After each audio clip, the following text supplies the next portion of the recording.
So excited to be in the kitchen today. I'm going to be sharing some fantastic soup recipes that are just heartwarming and cozy. They remind me a lot of my childhood.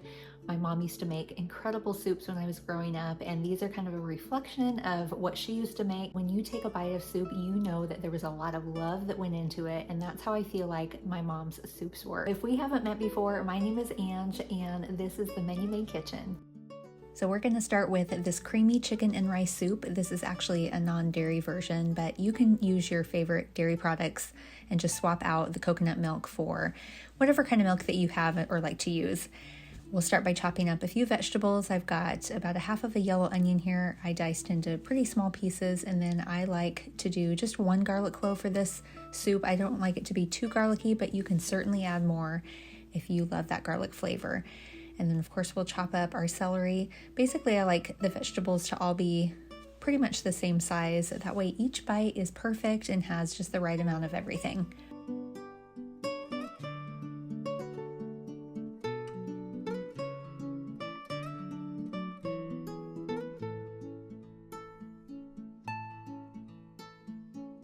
So the recipe on my website calls for 2 cups of fresh spinach or kale, and I happen to have some fresh kale on hand, so that's what I'm using today. And I just want to remove the stems away from the leaves. You can start at the top or the bottom and just pull away from the leaves, and it comes off fairly easily. I'll probably only do about 1.5 cups, maybe just a cup of kale in this soup because it definitely has a stronger flavor than spinach. And once I have all my veggies prepped, I'm going to heat my Dutch oven here to about a medium heat. I'll add a tablespoon of olive oil, and then I'll saute the onions and celery until they're tender, and then add in the garlic and cook it for about a minute until the garlic smells fragrant. Then we can add in our carrots.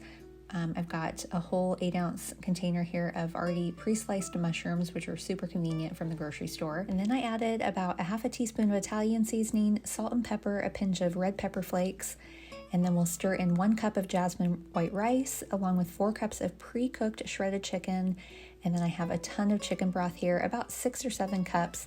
I'll give this a stir, and then we'll bring it to kind of a low boil, and then we'll pop the lid on and we'll cook it about 20 minutes or so, just stirring occasionally to make sure that the rice doesn't stick to the bottom of the pot.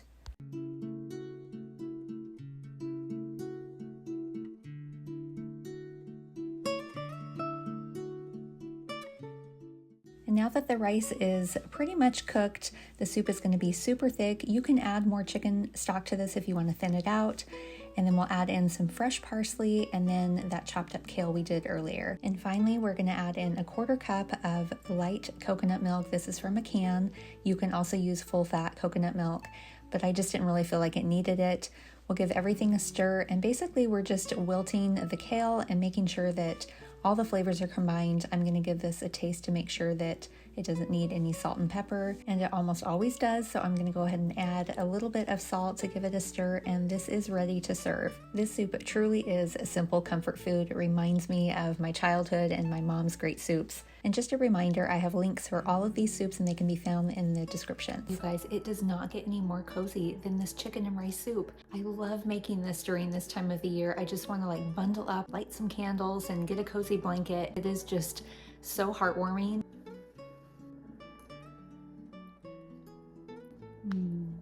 Oh my gosh. All right, get me a good book. I'm gonna go get my slippers on. Next up, we have Mom's Hamburger Soup. I know this name is not very exciting, but I'm telling you, it is so delicious. Another soup that I used to grow up on and my mom made often. What's great about this soup is you can really use any kind of veggies that you have on hand. So I'm gonna start by chopping up a yellow onion. We're gonna do about 1/2 to 3/4 cup. I'll also do 1 garlic clove, a couple of celery sticks, and then I'm going to chop up, I had 3 kind of medium-sized red potatoes. You can do russet potatoes, and we'll just cut it into like 1/2-inch cubes.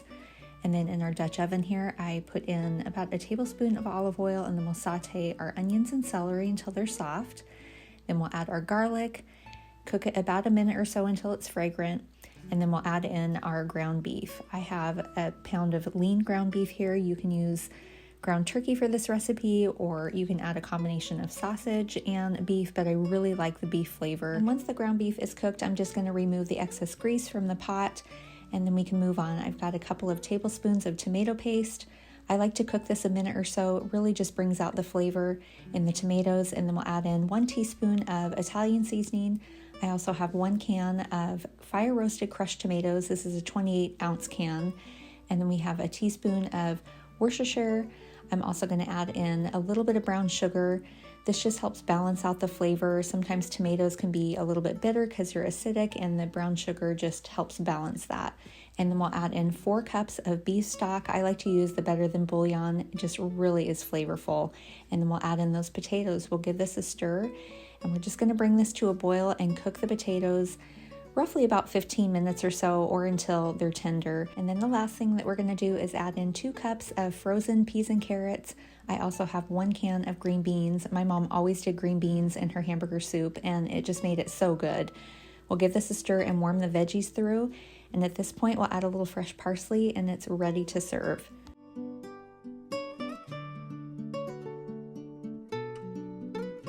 Every time I make this soup, I always think about my mom. It just smells like my childhood with the hamburger and the vegetables cooking in that tomato broth.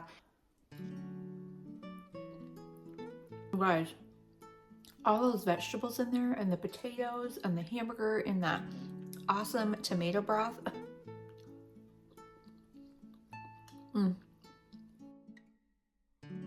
So I might have saved the best for last. A loaded cauliflower soup is to die for. It is like heaven on earth.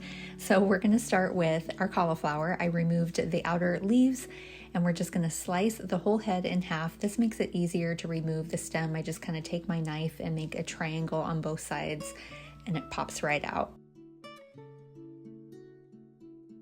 And once I have the stem removed, the cauliflower usually comes apart pretty easily. So at this point, I'm just going to make sure to cut the cauliflower florets into bite-sized pieces. That way it all cooks evenly.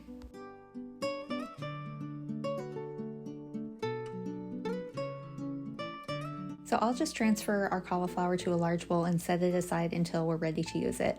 And by the way, this is honestly the toughest part about this recipe, is cutting up the cauliflower. You can certainly buy it pre-cut at the grocery store to make that easier, but I definitely feel like a fresh head is always better and tastes better. So next we will chop up an onion. I've got about 3/4 cup of an onion here, and then we're going to chop up some celery, again, just into small pieces. I also have 1 garlic clove. I feel like I kind of have a trend here going with my 1 garlic clove in my soup recipes, but I don't like a lot of garlic flavor. I just like a hint of it. I don't want it to overpower the whole thing, but if you love garlic, by all means, throw in as much as you like. So next we're going to heat up our large pot here, and we're just going to use the kitchen shears to cut the bacon in. I prefer to do this over putting the bacon on my cutting board and having to wash it. This is just so much easier. We'll cook the bacon until it's nice and crispy, and then we will remove about 2 tablespoons of the bacon fat from the pot. You want to leave about a tablespoon left to finish off the recipe.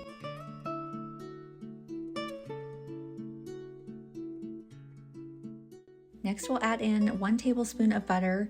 You want to melt this, and then we'll add in our onions and celery. We'll cook the veggies until they're just softened, and then we'll add in our minced garlic. Cook it another minute or so, just until it's fragrant. Next, we'll add in our cauliflower florets. We'll give this a stir just to make sure that the cauliflower is coated well with the onions and the butter, and then we'll cook it about 10 minutes until it's golden brown in spots. But it won't cook all the way through, and that's okay. It'll finish cooking later. Next, we'll add in 1/4 cup of flour. We'll give that a stir and just make sure to cook out that flour taste. This takes about a minute. And then we have some seasonings here. I have a little bit of thyme, about 1/2 teaspoon, 1/4 teaspoon of cayenne pepper, and then we'll add in 4 cups of chicken stock and 1 cup of milk. I like to use 1% or 2%. If you want this to be really rich, you can add in 1/2 and 1/2, or you can use your favorite non-dairy milk for this. Next, we'll bring the soup to a boil, and we'll just cook this about 10 minutes or so until the florets are tender and the soup has thickened some. Finally, we will remove the soup from the heat and add in 1/4 cup of sour cream. I also have some fresh parsley, and then we'll add about 1/2 the amount of bacon that we cooked up. I like to stir this into the soup. I just think it makes it so hearty and meaty. And now the only thing left to do is to taste this and make sure that it doesn't need more salt and pepper. Of course, I always add a little more salt. And now this is ready to serve. So what makes this a loaded cauliflower soup is we like to top it with cheddar cheese more crispy bacon, sour cream, and green onion. This soup is so decadent. I know my mom would be so proud. This loaded cauliflower soup, oh my word, it is so creamy, and with the bacon and sour cream and cheese and onions, oh my word, it's so good. I've already tried it like 4 times. Had to give my husband a little sample. I think my dog got a little bit too. It's just amazing. I'm gonna try it again because it's in my face. I have to.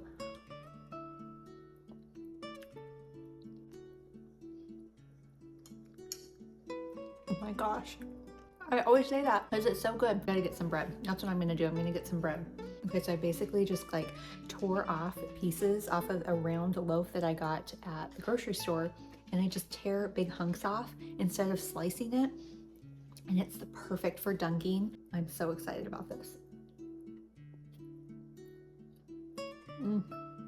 As always, I enjoyed spending time with you today, and I hope that you feel inspired to try something new. If you like this video, give it a thumbs up. And if you want to see more videos like this, tap the subscribe button, and we will see you next time.